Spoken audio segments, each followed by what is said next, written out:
L'île par Evelyne Ménard.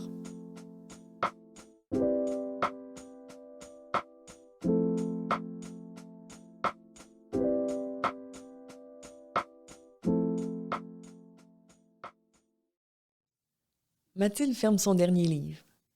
Elle vient de terminer sa première année à l'université. Elle quitte sa petite chambre de résidence pour retourner à la Valtrie, où elle passera l'été. Elle sera guide à la Maison des Contes et légendes. Amènera les visiteurs dans les tours et détours de l'imaginaire.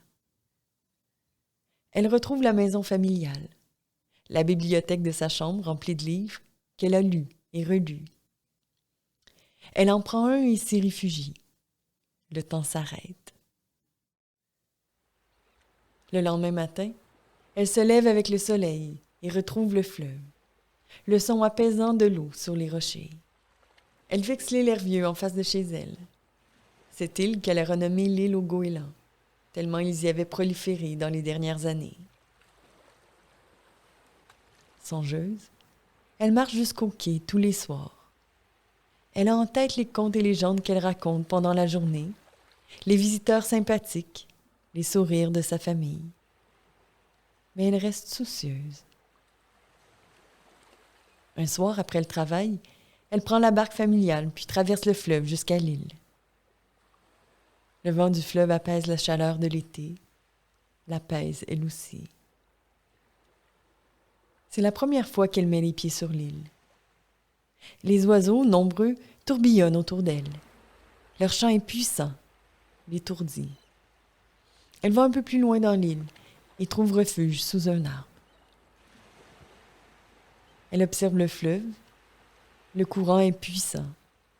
Elle étire le temps. Elle ne veut pas retourner à la maison. Elle se perd dans le brouillard de ses pensées. S'aperçoit pas que la journée s'achèvera bientôt. Puis le temps tourne. Le ciel, si clair plus tôt, s'obscurcit tout d'un coup. La brume se lève. L'horizon devient opaque. Mathilde ne voit plus la berge de l'autre côté. Elle est prise dans le brouillard. Elle n'a aucun repère pour retourner chez elle. Elle n'a d'autre choix que de rester sur l'île pour la nuit. Elle se blottit contre un arbre, somnole. Le brouillard l'enveloppe. Puis, elle entend une voix douce et envoûtante qui la berce. Une femme apparaît doucement devant elle, blanche comme la brume. Mathilde n'a pas peur. La présence de cette femme la rassure. Elle n'a rien d'inquiétant. Elle a les yeux de la tristesse. Son chant devient de plus en plus présent, précis. Et Mathilde perçoit les paroles chantées par la dame. Par un dimanche au soir, en m'en allant sur le fleuve, sur mon chemin rencontre un fort beau cavalier, me dit dans son langage, belle allons nous aimer. Je n'ai pas hésité, on devait se marier à l'été.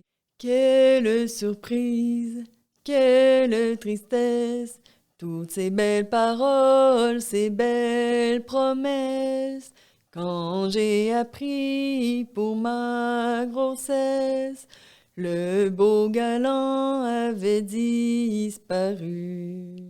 Quelle surprise, quelle tristesse, par ma faiblesse je m'étais perdue. Fille mère j'étais devenue. Quelle surprise, quelle tristesse, dans le lointain Montréal on m'a caché à l'hôpital de la Miséricorde. Quelle surprise, quelle tristesse, mon enfant aîné, je l'aurais gardé, mais la misère était si grande pour la fille seule et honteuse que j'étais. J'ai travaillé, j'ai tout donné, j'ai dû laisser l'enfant derrière moi, lui souhaitant une vie heureuse. et moi, encore je le cherche, et moi, encore je le cherche. Mathilde reconnaît les promesses, les hésitations. Elle pose la main sur son ventre. Elle a le choix. Mathilde est retournée sur l'île l'année suivante, par une journée de brouillard. Elle a présenté son enfant à la Dame Blanche, qui l'a bercé longuement dans ses bras en lui chantant des berceuses. Son regard posé sur l'enfant s'est illuminé. Plus sereine, la lumière est revenue dans ses yeux. Depuis, la Dame Blanche a disparu de l'île. On n'a plus jamais entendu sa chanson que par la bouche de Mathilde. Cette chanson, elle l'a chantée pour bercer son enfant et la chante encore pour qu'on se rappelle. La la la la la la la la la la la la la. La la la la la la na na na na na na na na na na na na na na